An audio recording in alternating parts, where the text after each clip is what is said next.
Lincoln Riley's got a little bit of a history of being a baby, and that reared its ugly head this week. Again, I think for the second time in less than a month, Lincoln Riley's penchant for coming off as not only arrogant, but kind of a whiner happened again. USC has suspended a reporter from attending practices for 2 weeks due to an egregious violation. The reporter, who his name is Luca Evans for the Southern California news group, the Orange County Register, was informed that he was no longer welcome at practice for 2 weeks because he made a very, very serious mistake. And before we get into that very, very serious mistake, let's just rehash some of the Lincoln Riley being a baby happenings over the course of the last, 5 years or so. If you remember his time at Oklahoma, there was a situation where the student newspaper was able to observe practice because Lincoln Riley wasn't letting them observe practice, that essentially said, hey, Caleb Williams is going to start on Saturday instead of Spencer Rattler because Spencer Rattler hadn't been playing very good and Caleb Williams was breathing down his neck, and Lincoln Riley wasn't very happy about that. There was a tweet this morning of a former Oklahoma student newspaper reporter who said that during his time at the school, one of the projects that he was working on had a camera outside on a balcony that overlooked the practice field and overlooked the stadium. And he was working on a non-sports story, and an Oklahoma staffer came over and started screaming at them that they needed to put the camera back inside. He said, the camera's not pointed to the practice field. There's nothing to worry about. And they said, yes, there is. You can put the camera back inside the way I'm telling you to. And he just said it just reeked of paranoia. And I think there's reasonable paranoia, I think, unless the word paranoia just completely means that there is no reasonable paranoia. But I think there's reasonable paranoia, especially in the Spencer Rattler, Caleb Williams situation in Lincoln's final year there at Oklahoma, where you need to be worried about that news getting out. Or, if you're like, hey, the New England Patriots are practicing at Gillette Stadium, we think the New England Patriots might have this place bugged. Yeah, that's reasonable paranoia. The paranoia in this situation is outrageous, and we'll get back to it in a little second. But Lincoln Riley's got this long history of, he tweeted the picture of his brisket on Easter, and it looked drier than the Mojave. And he started blocking people because they were like, bro, what did you do to that brisket? It's not supposed to look like sawdust. And it did. There's just a couple of weeks ago, Lincoln Riley said that, in an interview with Graham Bensinger, the syndicated TV show, that when he decided that he was going to leave Oklahoma for USC, that he told people around him, this is going to be bad. It's going to be bad. And people are going to be breaking into our house and things. And he said that they were breaking into his house. And then the Norman Police Department, somebody asked, and they were like, yeah, we had a call, but nobody was breaking into his house. I think there's a long line of Lincoln Riley maybe kind of embellishing things and being somewhat of a tyrant, I think is a fair word to use. This situation is ridiculous to me, and it just shouts that you're really worried about things that don't matter. And I don't understand that. I don't understand if that's an insecurity. I don't understand what the idea is behind being so preoccupied with everything but football. And if it doesn't have to do with football, I don't get it. But the situation this week is Luca Evans, who writes for the Orange County Register, wrote a story about USC running back Quentin Joyner and how he is having a really good season this year. And he started the piece off by saying that Quentin Joyner, when he was about to interview him, Quentin Joyner had asked Braylon Shelby, who's another player at USC, um, and Braden Shelby had said, just talk about the team. Because as a freshman running back, he's like, I don't know what to talk about. I don't know what you're going to ask me. I don't know what to talk about. And the other guy said, just talk about the team. That was the infraction that USC is mad about. The reason he was suspended was because I forget what, let me pull up the official justification from USC was that the official justification was that the reporter had used a quote that was not gathered at a media availability. That's the issue.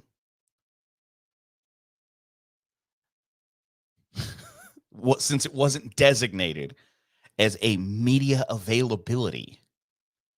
Now, they said that this same reporter has had other major infractions, like asking a question after a press conference had ended and talking to players and coaches in areas of campus that weren't designated as media availabilities. That reporters are prohibited from reporting on anything outside of media availabilities in the practice facility.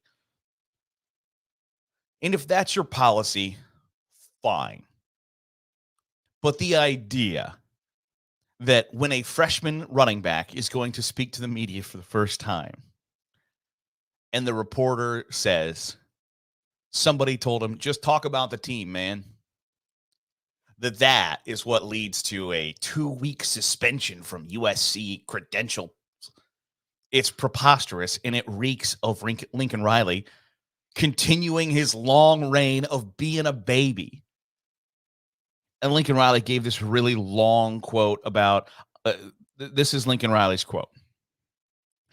I don't feel like we have too many rules, too many policies, but the ones that we do have, take them serious, because my first job is not to, even though it is part of my job, it's not for the media, it's not for the fans, it's not anyone else, it's protecting the players. That is first and foremost.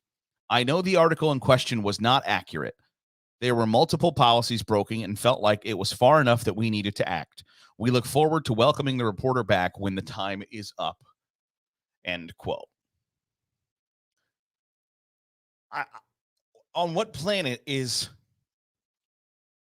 saying that a 18-year-old kid asking somebody else what they should talk about in an interview doing any harm to a player? How was the player unprotected in that moment? They weren't. The player doesn't even look bad. It's not some breaking news that there are 18-year-olds who aren't great at interviews. I don't think anybody is like, oh, seriously? Oh, wow, that freshman running back isn't good at interviews and was slightly nervous.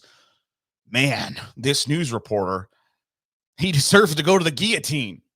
No, nobody thinks that. Nobody is sitting here thinking that Quentin Joyner, oh man, he looks bad. He didn't answer a question perfectly as a freshman running back. Nobody cares. Not one person is sitting around thinking about whether Quentin Joyner was protected or not by Lincoln Riley. If you think that the guy has broken some policy violation or whatever, you can have the conversation. But this idea that, oh, he was putting our player in danger. No, he wasn't. It's just the latest string of Lincoln Riley being a baby. And it reeks of the worst parts of college football.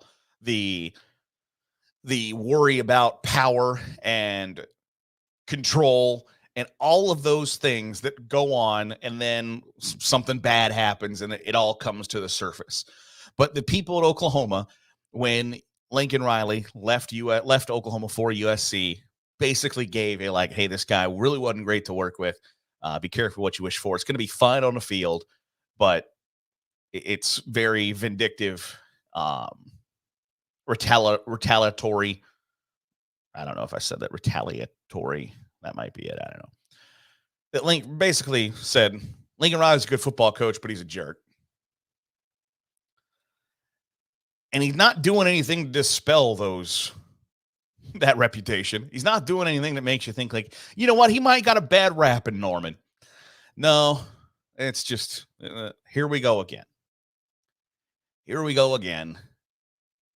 And it's never really stuff on the field that gets in Lincoln Riley's way. It's never things that happen between the lines or even on the recruiting trail or, coaching hires, whatever, anything that has to do with football that trips Lincoln Riley up. It's always the mundane bull crap that comes with being a head coach that he doesn't handle well. And you understand that maybe in like your first or second year. This isn't Lincoln Riley's first rodeo. And yet here we are wondering, questioning, discussing why this continues to happen and why it continues to happen with just one guy. It's the Daily Huddle on Saturday Glory. I'm Garrett Seawright. Appreciate you making us a part of your day, however it is, wherever it is you're doing so. If you're watching on YouTube, hit the subscribe button. Give us a thumbs up. It goes a long way in helping out the channel. Also, if you're listening on a podcast, give a 5-star review. It'll put us in front of more college football fans, and that's always a really good thing. There are a lot of college football adages in general. And one of the biggest ones is if you have two quarterbacks, you have none. And I wonder if there's a way to dispel that. Can you possibly play two quarterbacks and be successful? Because I think Alabama might have to do that. Alabama might have to play two quarterbacks. I've said here on this podcast that I don't think Alabama has a solution at the sport's most important position. But if you can combine Jalen Milroe and Ty Simpson, I think you might have something to work with there. The problem is I think you're tipping your hand a little bit by bringing in one of them in a certain situation or a certain down and distance that it's going to be really clear what you're doing. But I don't think any of the three quarterbacks that Alabama has played thus far are going to singularly be the solution to their problems. And I feel for Alabama fans just a little bit. Not too much, because, But when you go from a list of Jalen Hurts, Tua Tagovailoa, Mac Jones, Bryce Young, you get 3 first-round quarterbacks and a second-round quarterback, 4 NFL starters in a row at your quarterback position, and then the absolute nosedive from those 4 guys to the 3 guys that have played this season. I'm certain that is not fun to watch or think about or deal with. And especially that the performances haven't instilled much faith that any of those 3 guys were going to get to that level of being a superstar college quarterback. Not likely to happen, I don't think.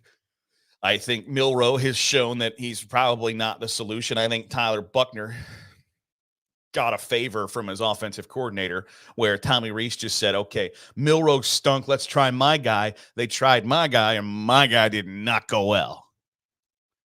And at that point, you might as well give Simpson a shot. He did. He played okay. But I just wonder if anybody can get it done, if anybody can make chicken salad out of chicken bleep, it has to be Nick Saban, right? If somebody can make that work. Like I'm not going to put a ton of faith in a first-year head coach or in an inexperienced head coach, even somebody with the success, the track record of Nick Saban. if anybody can pull it off, because I don't know that it can be pulled off. I don't know that playing two quarterbacks can actually work. I saw Urban Meyer try it with Cardale Jones and JT Barrett. Geez, is it almost 8 years ago now, 10 years ago now? And it didn't work.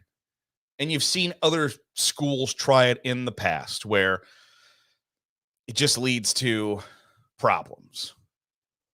So I buy into, I think, the adage. I'm very anti-conventional wisdom a lot of the time, and I'm happy to see that a lot of coaches are starting to buck conventional wisdom and say, you know what, I'm going for it on 4th and 4 from my own 40-yard line. I'm going to do this instead of that, because to hell with conventional wisdom. And so I appreciate that. But the conventional wisdom has, and maybe always will be, if you have two quarterbacks, you have none. The issue there is I think Alabama's not afraid to say we have none. If we have one quarterback, we have none. If we have two quarterbacks, we might have half a quarterback. They have problems at the position. They know it. I know it. You know it. Their opponents know it. And everybody in Bryant-Denny knows it. But can you play two guys to give you some chance to be successful at the position? I don't know. I'm almost certain Nick Saban doesn't want to find out that he needs to play two guys at that spot.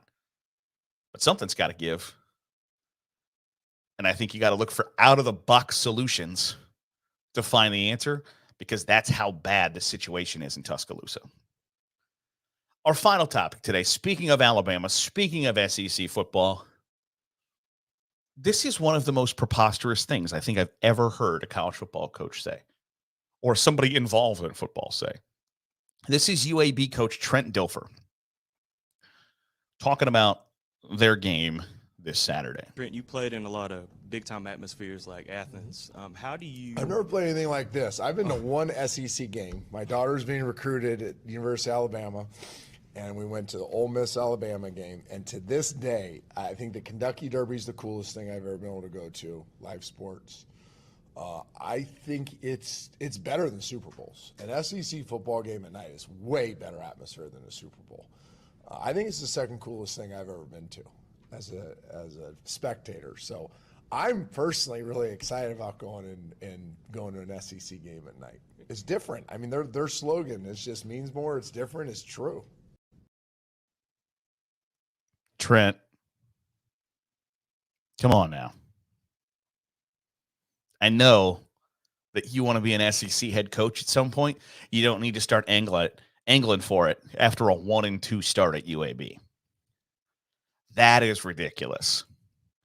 And it's the biggest issue that I've had with SEC football for the last 15 years is the complete self-importance of SEC football. Because at this point, you're playing a character. SEC football fans are being what everybody thinks that they should be. Undeniably, the SEC has been incredible at the sport for 15, going on 20 years. Undeniably, the 1,000-pound gorilla of college football. But the complete incessant need of self-importance is ridiculous. And the idea that UAB playing at Georgia on Saturday night at 7:30, that will be a better atmosphere than the Super Bowl, which Trent Dilfer played in and won, is ridiculous. Now, Trent Dilfer made a career on TV speaking hyperbolically. There's the famous, you can't lose games and win in the NFL. Yeah, got it. Thank you. But the idea that an SEC night game, that's a better atmosphere than a Super Bowl. Come on now. I know you want an SEC job, and I know that you think you got to say dumb bleep to get it. But that's ridiculous. It's the self-inflated self-importance of the SEC run amok, because every week, and it's, and I would hold this sentiment if it was the Big Ten, the Pac-12, whoever, but it's always the SEC. It's like, oh my God, it's a big one. It's rivalry week in the SEC. It doesn't get bigger. Vanderbilt and South Carolina. Okay. Like, it's just every week. It's like, oh, it's one of the most heated rivals in college football. It's Auburn and Georgia. Like, okay. How many heated rivals do you have? How many heated rivals can you have? Because LSU, Florida, Georgia, and Tennessee have like 9 rivals apiece. And maybe it's just the part of me that grew up in the state of Ohio that, like, Ohio State fans can't agree on who the second biggest rival is to the Buckeyes, because all of their hate goes to one opponent. Now, you can argue, well, that's because it just doesn't mean as much as Tennessee, Bama. Okay. And then there's Tennessee, Bama, and then Bama, Auburn, and then there's Bama, LSU. And like, okay, how many rivals do you have? Like, do I like the idea of, yes, do I want to beat all these schools? Of course I do. But like, oh my gosh, it's a big one Saturday. It's the first Saturday in October. It's Bama, Tennessee, baby. Like, okay, well, I'm like 33. And how competitive has that been in my lifetime? Not very. Got it. It's self-important SEC. And the idea that, like, oh, it's better than the Super Bowl. The Kentucky, if your idea of like the coolest sporting events you've ever been to are the Kentucky Derby, LSU playing host to like Mississippi State at 7:30, and then the Super Bowl, I think your priorities are crooked.